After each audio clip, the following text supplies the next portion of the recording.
코로나 뭐 잠잠해진 것 같은데 뭐 또 변이가 태어나고, 이게 참 쉽지 않은 것 같습니다. 작년에 한참 이탈리아에서 막 했을 때, 병상에서 수많은 노인들이 또 이렇게 병원 복도에서 그렇게 죽어가는 모습들이 어쩌면 우리의 가장 첫 번째 충격, 물론 우한에서도 시작됐지만, 근데 최근에 가장 큰 충격적인 모습은 인도였죠. 인도에서 하루에서 막 40만 명, 그 공식이 그러니까 아마 뭐 몇 배가 더 갔고, 참 많은 사람들이 생명을 앗아가니까 그냥 그 시체를 더 이상 처리하지를 못해서, 시체를 길에 또 그냥 강에, 심지어 그냥 냇가에 버려서 개들이 시신을 훼손하는 이런 모습들은 말 그대로 진짜 아비규환이고, 지옥의 모습처럼, 더 큰 거는 그렇게 우리가 눈에 보기에 그렇게 추하고 이런 것들은 사실 슬픔보다는 그냥 우리와 상관없는 슬픔이지만, 그냥 아이고 어떻게 저럴까 이러 싶지만, 막상 내 가족이 그렇게 죽임을 당하면, 하루아침에 내 부모가, 형제가, 또 배우자가, 자식이 갑자기 그렇게 죽임을 당하면 그건 그냥 비극 중에 비극이죠. 예. 어, 인구 대비, 그리고 시간 대비 사망자의 수가 훨씬 더 비극이, 이 다윗 때 마지막 시대에 3일 동안 있었던 그러한 온역 때문에, 역병 때문에 이스라엘에서 7만 명이 죽임을 당했습니다. 예수님 당시, 다윗 한참 뒤 태어났던 예수님 당시에 예루살렘 총 인구가 5만이었어요. 5만. 3일 동안 7만 명이 죽었어요. 3일 동안 7만 명이 죽었어요. 그러니 마치 우리나라로 따지면 우리나라 5천만 중에 1,000만 명이 서울에 살지 않습니까? 3일 동안 1,500만 명이 죽었다고 생각하면 거의 한 집에 한 명씩 다 죽은 것입니다. 시체를 처리하지 못할 정도가 아니라 그냥 집집마다 갑자기 죽었으니까 얼마나 큰 슬픔과 아픔과 비명이 있겠습니까? 첫날은 충격이었고, 둘째 날은 뭐 좌절이었고, 셋째 날 되니까 다윗이 견디지를 못해요. 이 정도는 몰랐었어요. 하나님 앞에 가슴을 치고, 하나님, 어찌 이렇게 죄 없는 백성들을 죽이십니까? 아니, 자기가 그렇게 선택을 해놓고, 하나님이 했거든요. 네가 좀 쫓겨날래, 3달 동안. 뭐 해놓고, 자기가 그렇게 해놓고 또 이렇게 얘기를, 하나님, 어떻게 하여 죄는 내가 졌는데, 왜 죄 없는 백성들을 죽이십니까? 차라리 저를 죽이십시오. 하나님 앞에 막 이렇게 한탄을 한 거예요. 그러니까 막상 그렇게 3일 동안 큰 질병을 선택했지만 그의 눈앞에 죽음을 목도하니까 견딜 수 없는 다윗의 마음속에 아픔 있지 않았겠습니까? 17절 말씀 보겠습니다. 17절입니다. 다윗이 백성 네. 죄송합니다. 다윗이 백성을 치는 천사를 보고 곧 여호와께 아뢰어 이르되 나는 범죄하였고 악을 행하였거니와 이 양무리는 무엇을 행하였나이까 청하건대 주의 손으로 나와 내 아버지의 집을 치소서 하니라. 너무 슬프고 아팠습니다. 그냥 자기가 죽는 게 훨씬 더 나았습니다. 하나님 앞에 진심으로 하나님 저를 치십시오. 그 이야기에 하나님이 이제 천사를 멈추십니다. 그 질병을 내리고 있고 사람들이 죽이는 하나님의 천사의 손을 거두시고 하나님께서 선지자를 통해서 말씀하십니다. 아라우나에 밭을 사서 타작마당을 사가지고 제단을 쌓고 나를 위해 거기서 제사를 지내라. 이렇게 하나님께서 선지자를 통해서 이야기를 합니다. 그것이 오늘 사실 본문의 마지막 모습입니다. 다윗이 모리아산에 아라우나의 타작마당을 사고 또 재물과 소와 여러 가지 나무를 사서 그곳에서 하나님께 화목제를 드리고 오늘 본문뿐만 아니라 사무엘 상하의 모든 끝이 납니다. 이게 사무엘에서의 마지막 모습이에요. 그리고 다윗의 마지막, 성경에 물론 11개 나와 있지만 사무엘에 나타난 다윗의 마지막 모습이었습니다. 근데 그 마지막 장면 치고는 좀 초라해요. 은 50세겔로 산 마지막 타작 마당에 있는 그 제단이라 해봐야 뭐 얼마 되겠습니까? 장작 몇 개 쌓아놓고 소 하나 태울 수 있는 그 정도의 장작 더미에 소도 통째관을 각을 떠서 태웠기 때문에 그냥 그 마지막 장면이 딱 그 정도예요.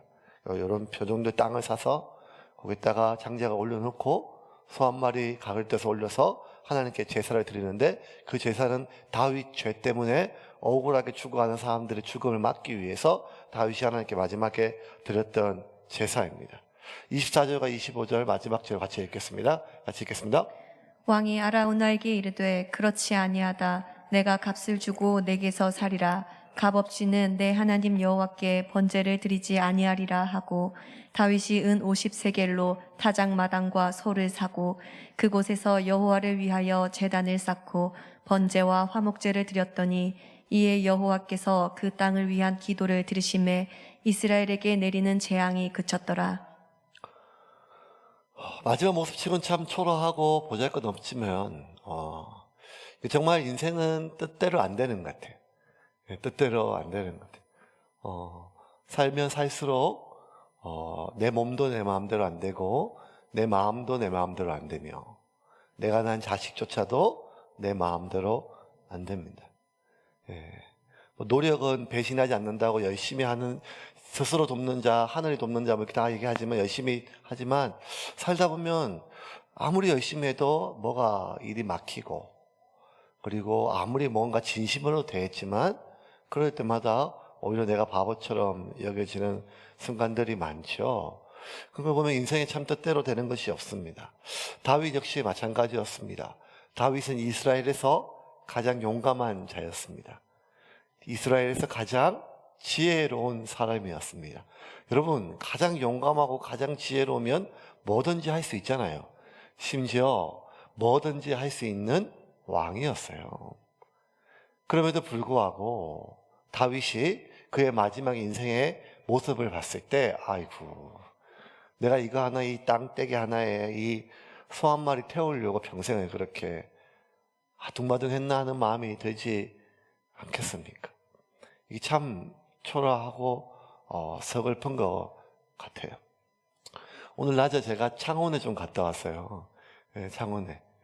왜 갔다 왔는가 하면 누가 아주 좋은 탁구대를 하나 주신다고 그래가지고 우리 김영희 집사 차에 좀 실으려 했는데 그 정도 커서 안 돼가지고, 그래서 이제 차를 수배하니까 우리 건물 3층에 이제 그런 용달하신 분들 좀 계셔서 내려가서 이제 말씀을 좀 드렸어요. 그래가지고 하니까 이제 이제 탁구대를 이제 내놓으신 분이 교회신데, 탁구대 무거우니까 꼭 같이 오라고, 한번 데려오라고 그래가지고 제가 이제 기사님을 보내려다가 제가 같이 갔어요. 정신이 없었지만 빨리, 아니면 물건을 놓칠까봐 같이 갔는데, 아니면 이렇게 가면서 이제 이런저런 이렇게 엘리베이터에서 많이 뵀던 분이에요. 연세가 좀 있으신 분인데. 근데 깜짝 놀랐어요, 제가.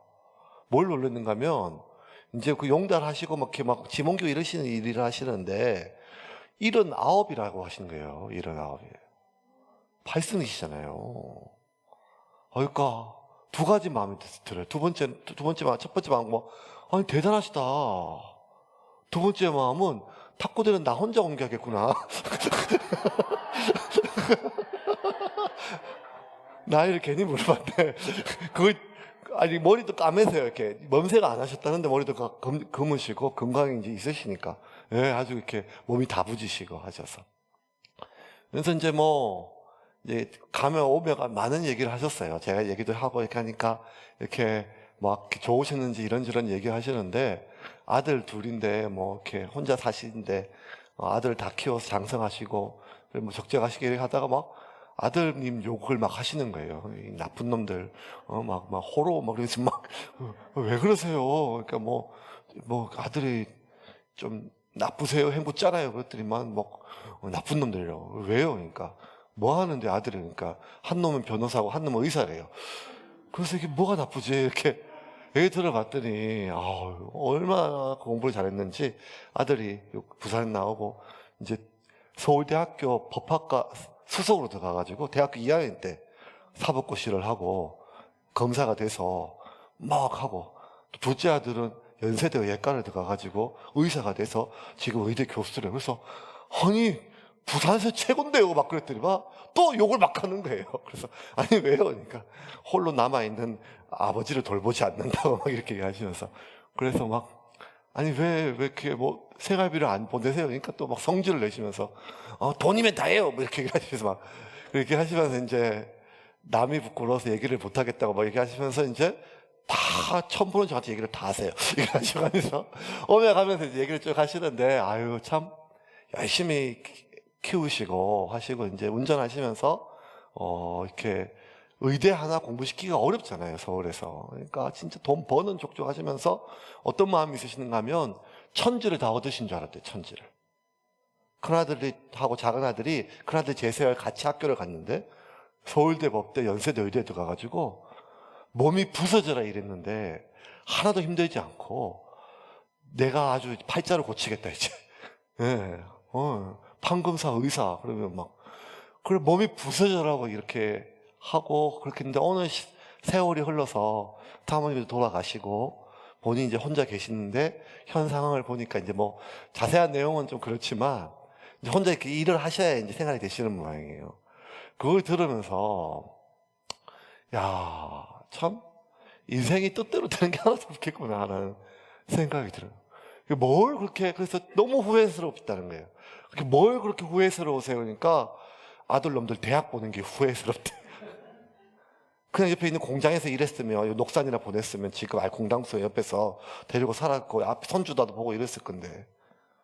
예, 막 이런 얘기를 하시면서 막 그냥 오죽 답답하시면 처음 보는 저한테 막 얘기를 막 하시는데, 이제 어디 가든지 그 연세 되면 자식 자랑, 손주 자랑이시잖아요. 그런데 자식 자랑을 못 하세요. 왜냐하면 자식 자랑을 하면 그런데 왜 그러고 사세요? 이렇게 말을 들으실까 봐. 예, 그 연세 왜 이렇게 운전하시냐 이런 얘기 들을까 봐. 그러면서 이제 제가 목사를 하고 막 이렇게 하니까 이제 이렇게 막 제가 막 이렇게 상담하듯이 이렇게, 예, 이렇게 하니까 계속 얘기가 좋으시면서, 와, 목사님처럼 이렇게 인품이 좋으신 분이 처음 봤다면서 막 하면서 이렇게 막 다. 그래서 오면 하면서 제가 진심으로 어떤 마음이 들었는가 하면 두 가지 마음이 있어요. 이제 어머니, 시골에 있는 어머니한테 한 번 더 전화해봐야겠다 하고, 전화 얘기했다 하고, 더 어르신들을 더 잘 모셔야겠다 하고, 그 상실감, 논전에. 그러니까 뼈 빠지게 진짜 그냥 지가 뼈가 부서지라고 했는데 결국 어느 순간 돌아보니까 나의 가장 큰 자랑거리라고 생각했던 것이 돌아보니까 어느 순간 나의 가장 큰 후회가 될 줄을 우리가 누가 알겠습니까? 다윗이 평생토록 자기가 싸우고 일구고 성취하고 싶었던 것은 하나님을 기쁘게 해드리는 거였어요. 그 중에 하나가 뭔가 하면 성전이었어요. 내가 하나님의 집을 지어 드리자. 하나님, 저 천막으로 만든 저게 법궤 안에 계시는데 내가 내 집은 이렇게 좋은 데 있고 어떻게 하나님은 저게 모시겠냐. 그러니까 그런 마음이 들지 않겠습니까? 내가 지은 이 궁궐보다 비교도 할 수 없을 만큼 크고 화려하고 웅장하며 이스라엘 백성뿐만 아니라 온 세계에 있는 모든 민족이 그 누구라도 이 성전을 보면 그 하나님의 그 영광스러움을 보고 하나님을 높일 수 있는 그런 성전을, 하나님의 집을 지어드리자. 내가 평생 싸우고 수고하고 애써도 그거 하나님 성전 지어드리면 내가 죽어도 하나님 볼 날이 있겠다. 이게 다윗의 평생의 소원이었어요. 그래서 다윗은요, 하나님 앞에 진짜 화려하고 웅장한 성전을 지어드리고 싶었었어요. 역대상에 다윗이 이렇게 얘기를 해요. 22장 5절입니다. 같이 읽겠습니다. 다윗이 이르되 내 아들 솔로몬은 어리고 미숙하고 여호와를 위하여 건축할 성전은 극히 웅장하여 만국의 명성과 영광이 있게 하여야 할지라. 그러므로 내가 이제 그것을 위하여 준비하리라 하고 다윗이 죽기 전에 많이 준비하였더라. 하나님이 안 된다고 하는 거예요. 너는 안 된다. 하나님 왜 그렇습니까? 제가 할게요. 네 손에 피가 많이 묻어서 안 된다. 하나님, 내가 그 하나님 때문에 싸운 전쟁이고 하나님의 이름으로 전쟁했잖아요. 하나님 때문에 하나님의 이름을 걸고 하나님의 영광을 위해 싸웠는데 이제는 하나님을 위해 싸운 저한테 피가 많이 묻었다고 안 된다는 말이 어쩐 말입니까? 이렇게 원망도 할 법한데 다윗이 그 마음을 하나님께 토하지 않고 뭘 하는가 하면 네, 알겠습니다. 하나님, 제 인생에 허물이 많죠. 피가 많이 묻었죠. 제가 그러면 제 아들 솔로몬이 짓기를 바라고 제 아들 솔로몬이 지을 수 있도록 제가 준비하겠습니다. 그런데 제 아들 솔로몬이 너무 어리고 아직 미숙해서 저것이 어떻게 하나님의 그 크고 웅장하고 모든 열방이 우러붙을 수 있는 성전을 어떻게 지을지 제가 걱정이 됩니다. 뼈가 부서지도록 제가 준비할게요. 제가 마지막 목숨이 끊어질 때까지 준비하고 또 준비할게요. 그래서 하나님, 제 아들 솔로몬이 하나님의 집을 지을 때 부족한 것이 하나도 없도록 모든 것을 다 준비하겠습니다. 이 다윗 진심이었어요. 근데 얼마나 준비했는가 하면 그냥 우리의 상상을 초월할 정도로 준비를 했어요. 22장 14절입니다. 역대상 같이 보겠습니다.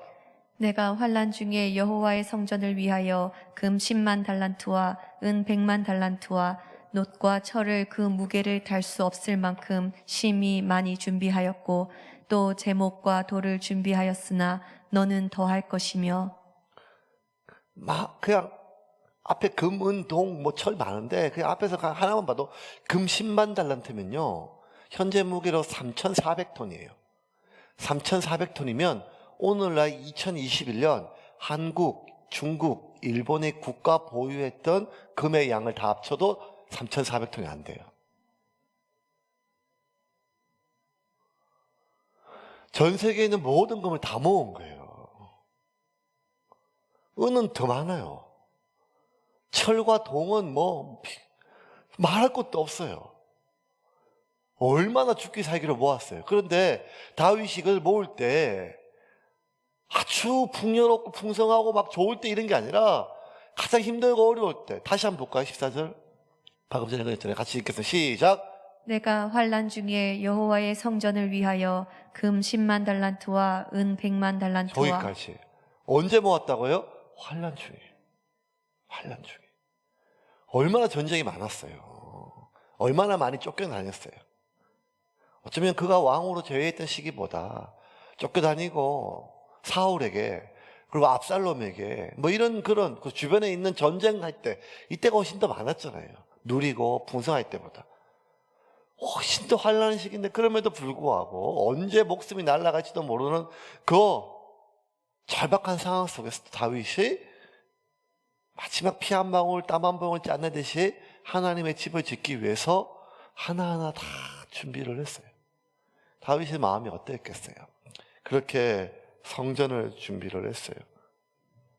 그런데요, 하나님이요, 이런 다윗의 마지막 모습을요, 겨우 50세겔로 산 타작마당에 한 뭉텅이 장작 위에 소 한 마리 올려서 태우는 걸로 끝을 냈어요. 다윗이 모아놓은 게 금만 3,400톤인데 하나님의 집을 짓기 위해서 하나님께 드려지는 제단을 듣기 위해서 자신이 모아놓은 게 이 많은 건데 하나님이 다윗의 마지막 모습이 뭔가 하면 그 남의 땅에, 그것도 마당에 한 기퉁이에 장작 한 뭉탱이 사가지고 소 한 마리 태울 정도의 그 마지막 제단만 다윗의 마지막 모습으로 남겨놓은 거예요. 이게 얼마나 다윗의 마지막이 초라하고 한심하겠습니까? 내가 이러려고 그랬나? 이러려고. 하나님이 겨우 나한테 이런 마음이시면 내가 왜 그렇게 열심히 그렇게 모든 걸 했을까? 이런 마음이 왜 들지 않겠습니까? 평생 하나님 앞에 거룩하고 영광스러운 성전을 지어 드리려고 모든 만국의 사람들이 우러러 볼 수 있는 그런 것. 하지만 그것 역시 하나님께 드리지만 그 성전 자기가 지었다고 하는 자신의 업적도 되잖아요. 자신의 헌신이고 자신의 열정도 다 되잖아요. 하지만 다윗은 자기 안에 있는 욕망 하나,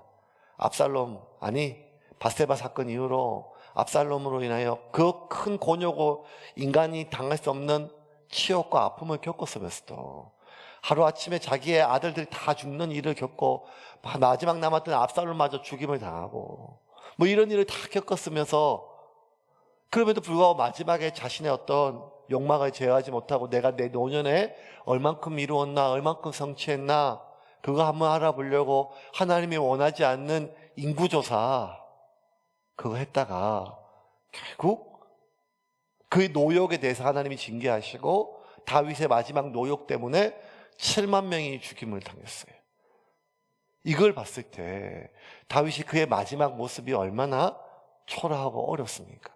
그 7만 명이 죽고 난 뒤에 그것을 용서하시기 위해서 하나님이 다윗이 마지막 싸움토록 허락하신 제단은 겨우 금만 3천 수십만 달란트를 모았던 다윗이 3,400톤을 모았던 다윗이 겨우 50세겔의 밭 하나 제단 하나 남겼던 것은 어쩌면 다윗이 너무 비참한 최후일 수도 있습니다. 그런데 그 제단이 어떤 제단인가 하면 다윗의 마지막 노역을 증언하는 제단이에요. 늙은 다윗이 자신이 얼마나 이루었는지 사람들에게 인정받고 싶어서 저질렀던 그 인구조사로 온 이스라엘을 초상집으로 만들었던 그 마지막 죄의 기억과 흔적이 그대로 남아있는 제단이 사무엘하 24장 마지막 절 24절과 25절 아라우나의 타작마당에 있는 그 제단과 제사였습니다. 그 제단이 의미하는 게 뭘까요? 그래 결국 다윗은 이렇게 비참하고 초라한 결국 마지막에 노역을 부르면 이렇게 주변 사람들이 힘들다 뭐 이런 메시지일까요? 오늘 본문을 통해서 마지막 우리에게 주신 메시지 두 가지만 좀 살펴보려고 해요. 첫 번째는 이 마지막 다윗에게 남았던 그 제단은 다윗이 이제는 모든 것을 다 끝나고 마지막까지 다 없앴다고 생각했지만 그럼에도 불구하고 마지막 남은 그 한 가지까지도 하나님 앞에 온전히 내려놓는 제사였던 거예요. 아라우나의 타작 마당이 여러분 어디에 있는 산인가 하면 모리아산에 있어요. 모리아산이 어딘가 하면 그의 조상 아브라함이 그 자기 자식 이삭을 바칠 때 그 올렸던 그 제단이 있는 산이에요. 그 모리아산에 있는 제단 하면 아브라함이 자기 아들 이삭을 잡으려고 했던 그 제단이었어요. 그 제단이 있는 터에 지금 다윗이 자신의 마지막 노역으로 인해서 죽임당했던 그 이스라엘의 그 죽임을 막기 위해서 하나님께 드렸던 제단이 있습니다. 여러분 이미 제가 몇 번 말씀드려서 이 모리아산에서 아브라함의 마지막 제사는 어떤 마음인지 아시잖아요. 평생을 하나님을 위해서 다 살았고 하나님 말씀 하나만 붙들고 본토 친척 아비집이 떠났고 일평생 그렇게 했지만 하나님이 마지막 백세에 주셨던 약속의 자식인데 눈에 넣어도 안 아플 그 자식을 하나님이 잡으라고 했을 때 다윗이 그 아브라함이 마지막까지 흔들렸지만 조금도 주체하지 않고 그 이삭을 묶고 칼로 내려치려고 했을 때 하나님이 급하게 그걸 막았어요. 근데 비슷한 장면이요 오늘 본문에도 나와요. 그 아브라함이 이삭을 내려치려고 했을 때 그때 하나님이 아브라함아 하고 두 번 부르면서 아브라함을 멈추게 해요. 그런데 오늘 본문에 읽었던 거 제가 하나 읽어볼게요. 16절에 보면 천사가 예루살렘을 향하여 그의 손을 들어 멸하려 하더니 여호와께서 이 재앙 내리심을 뉘우치사 백성을 멸하는 천사에게 이르시되 족하다 이제는 내 손을 거두라 하시니라. 그러니까 천사는 다 씨를 말리려고 지금 하고 있었어요. 그런데 하나님이 그 천사에게 그 손을 멈추라 하는 장면이. 이 장면이 비슷한 장면이 이 아브라함이 이삭을 바칠 때 하나님이 이삭에 내려치는 그 칼을 하나님이 멈추는 장면하고 비슷한 모양이에요. 그때 하나님이 아브라함에게 이렇게 얘기를 해요. 네가 내 아들까지, 독자 아들까지 아끼지 않고 내게 주려고 하니 이제야 네가 나를 경외하는 줄 아노라. 마지막까지 다 하나님께 드렸다고 생각하고 마지막까지 내려놨다고 생각했는데 하나님은 그 마지막 남은 자식까지도 절대로 내려놓을 수 없는 그것조차도 하나님은 내려놓을 수 있는지를 아브라함에게 물으신 거죠. 그 마지막 하나까지 내려놓아야 그때서야 하나님 뭐라고 얘기하는가 하면 이제야 네가 나를 경외하는 줄 아노라.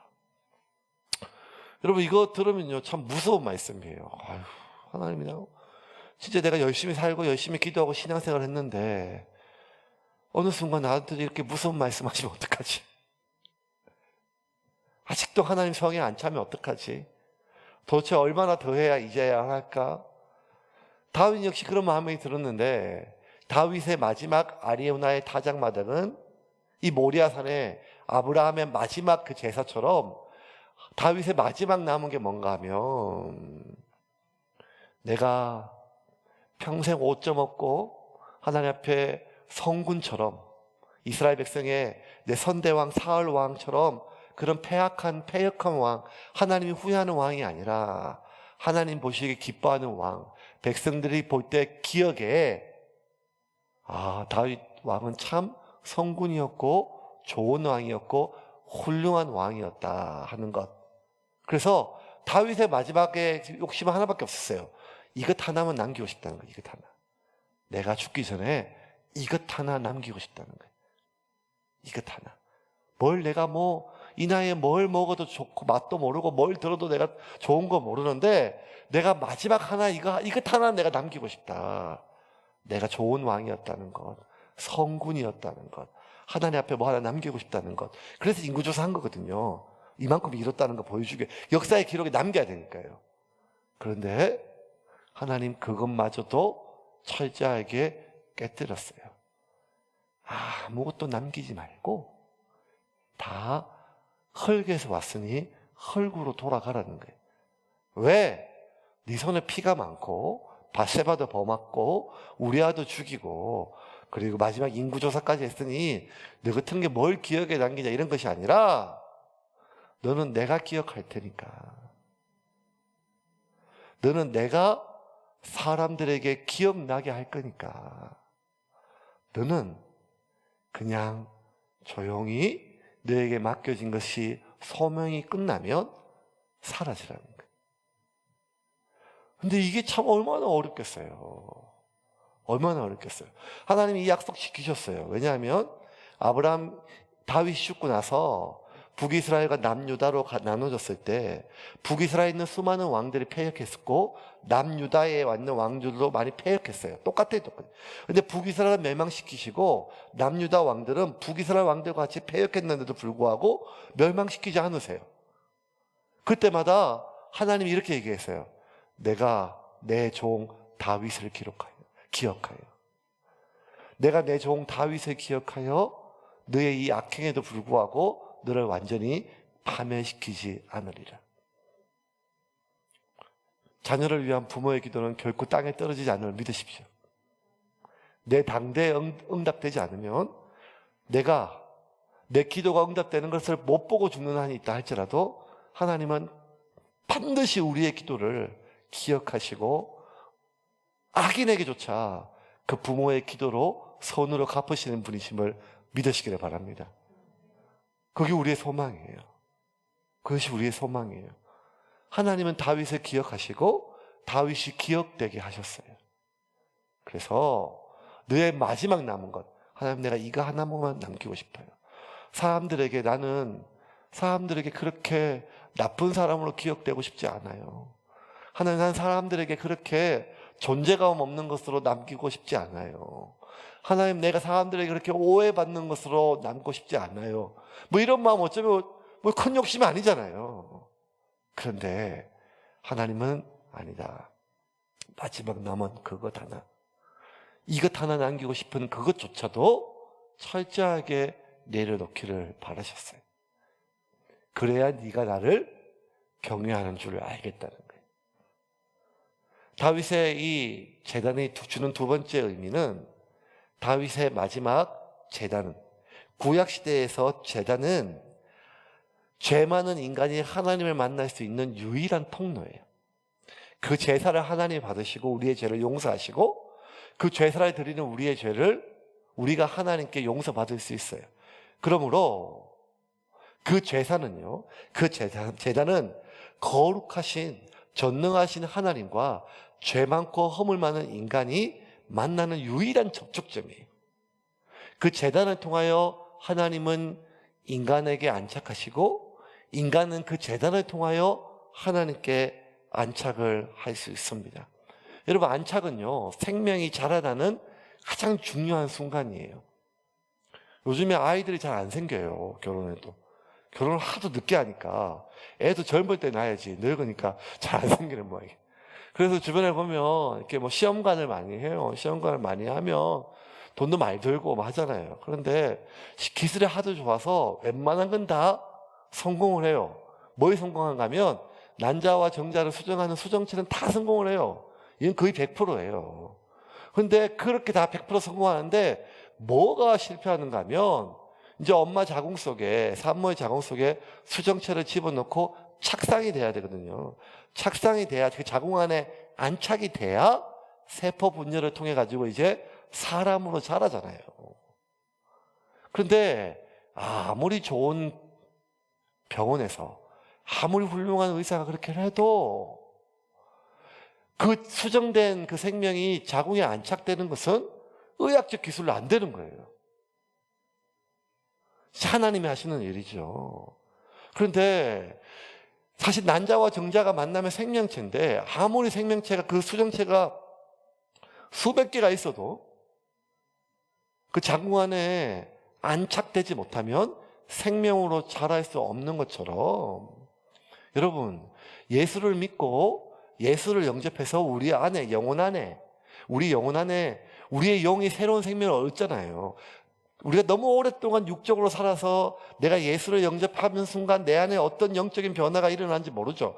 마치 아이를 안고 내 안에, 내 엄마의 뱃속에 자궁 안에 수정체가 착상돼도 너무 작으니까 아무런 변화가 없는 것처럼, 모르는 것처럼, 내 안에 내 새로운 영의 생명이 착상돼서 생명체가, 이제 영적인 사람이, 생명체가 살아나도 우린 잘 몰라요. 잘 몰라요. 그런데 그것이 자라야 점점 영적으로 성장해서 장성한 분량이 되잖아요. 그런데 오늘날 참 많은 영혼들이요, 그렇게 예수님 만나고 착상되고 자라가려면 어디에 착상되는가 하면 그리스도의 몸이 뭡니까? 예수님의 몸, 그리스도의 몸이 뭐예요? 교회거든요. 공동체거든요.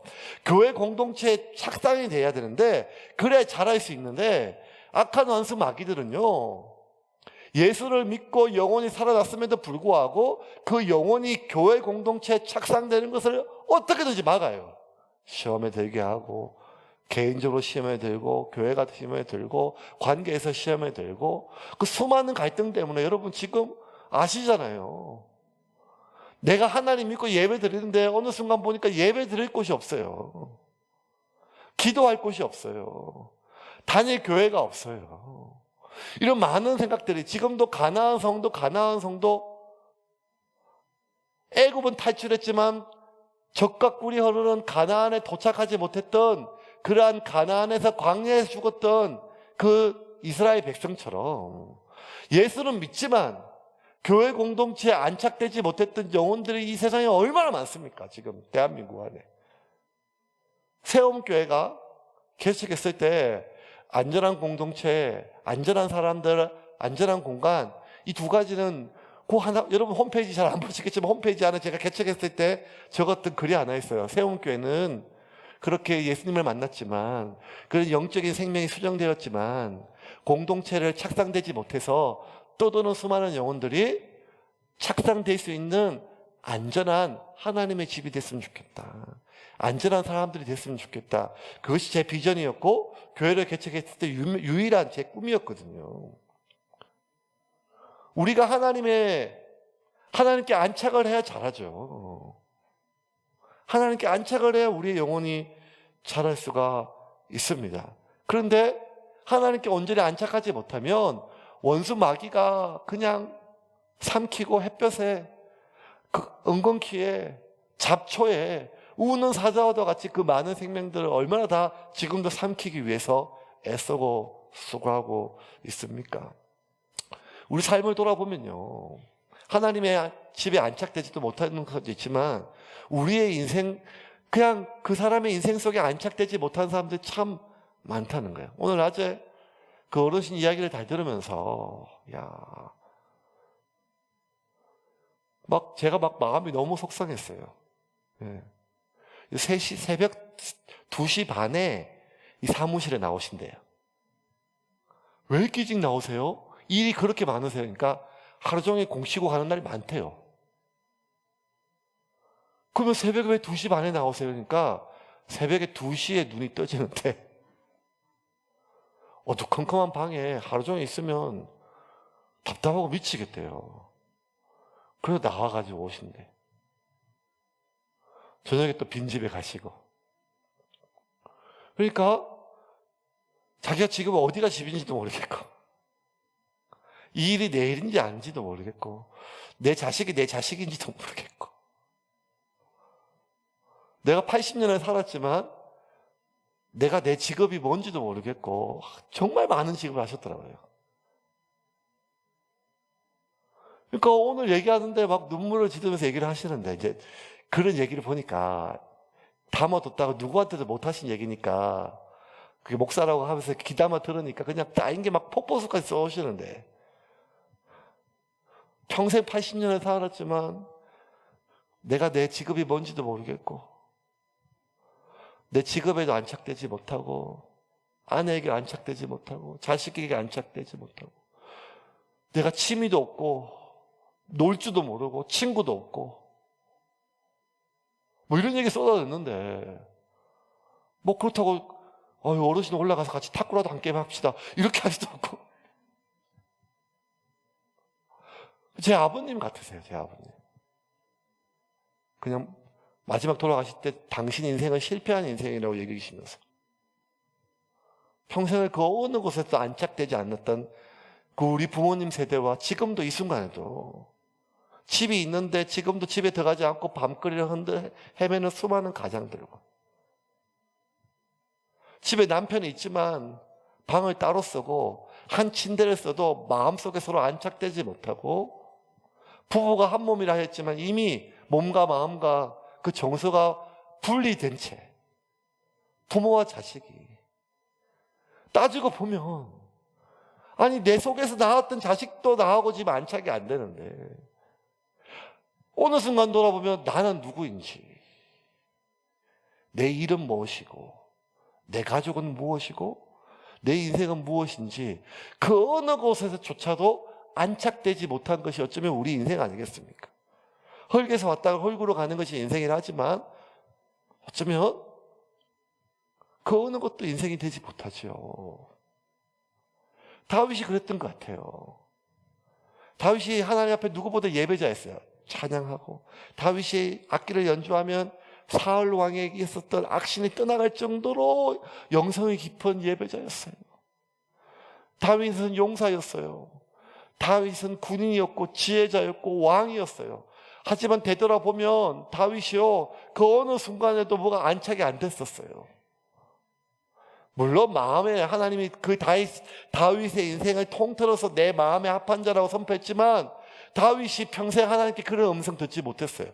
다윗이 마지막 하나님이 자신에게 허락했던 마지막 기억은 자신의 죄와 허물을 기억하고 자신의 죄와 허물을 드러내고 있는 그 수치스러운 그 한 줌의 장작 위에 있는 마지막 초라한 제단이 자신의 마지막 모습이었어요.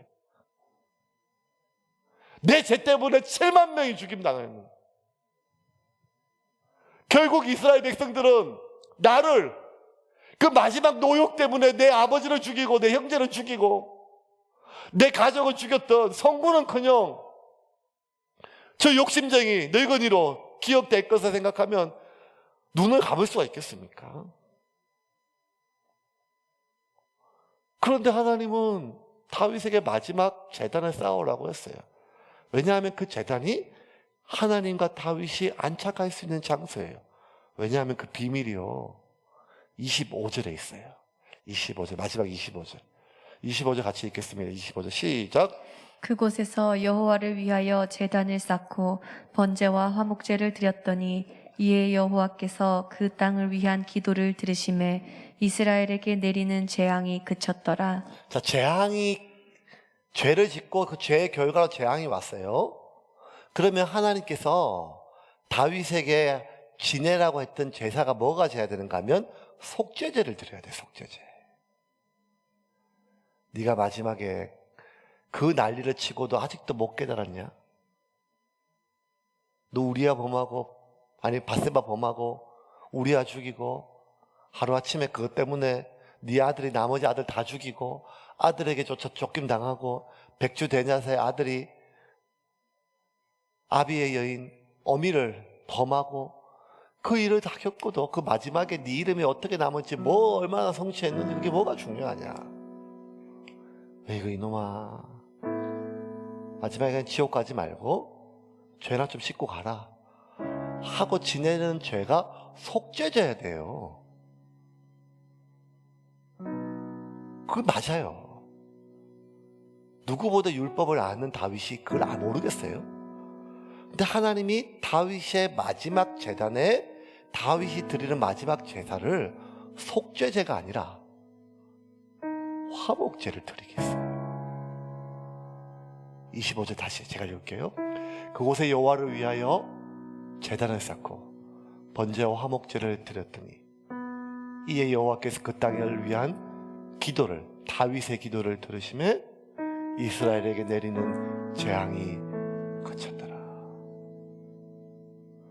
하나님이 다윗의 죄뿐만 아니라 이스라엘 백성 모든 죄까지 다 용서를 하셨어요. 화목제는 이거예요. 너와 내가 서로 화목하자. 내가 너를 용서하고 내가 너를 내 자녀로 받아들이며 우리가 서로 부모와 자식으로 화목하자. 너희와 내가 우리 사이에 죄가 있어. 여호와의 손이 짧아 너를 구하지 못한 것도 아니고 내가 길을 막고 있어 너의 기도를 듣지 않는 것이 아니지만 너와 내 사이에 죄가 가로막혀 우리가 서로 안착되지 못했지만 이제 그 모든 죄를 걷어내고 화목히 너희는 내 자녀이고 나는 너희의 아비가 되어 부모가 자식을 품고 자식이 아비의 품에 안기듯이 이제 나에게로 와라. 나의 집으로 와라. 내 품으로 와라. 이게 화목제입니다.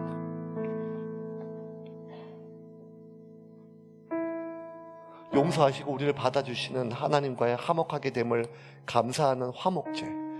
다윗의 마지막 제단과 그 제단 터는 너무 초라하게 보였지만 거기서 드려지는 죄는 화목제였어요. 하나님의 은혜가 사울에게서 떠난 것처럼 다윗의 마지막 모습도 하나님의 은혜가 떠나 어쩌면 하나님이 사울을 왕삼은 것을 후회한 것처럼 다윗조차 내가 저놈 왕삼은 것을 후회하는 것처럼 보여지는 마지막 모습이었어요. 그런데 아니었어요. 하나님은 다윗에게 화목제를 명하시고 다윗이 마지막 앞에 하나님께 드렸던 제사는 하나님과 자신이 안착되고 하나 되는 그러한 화목제를 드리고 이 사무에서는 끝이 나요. 이렇게 얼룩지고 이렇게 깨어지고 이렇게 더럽혀지고 마지막 죽는 순간까지도 노역을 이기지 못하는 나 같은 죄인을 하나님은 끝까지 다시 만나주시고 용서해주시고 씻어주시고 화해하시는 하나님과의 만남은 그 어떤 화려하고 웅장하고 그 거룩해 보이는 성전에서 드려지는 속죄제보다 귀하고 귀한 것이었어요. 여러분,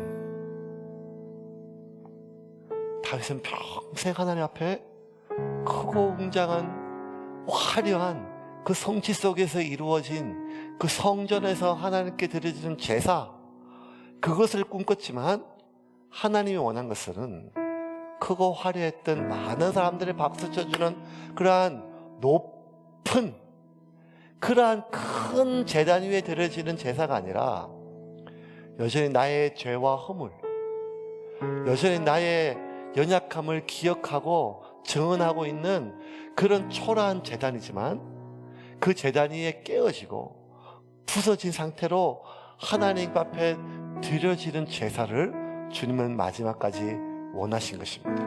그리고 제단 위에 화목제로 우리를 받으시고 우리를 그렇게 내 마음에 합한 사람으로 하나님 기억하시고 받아주십니다.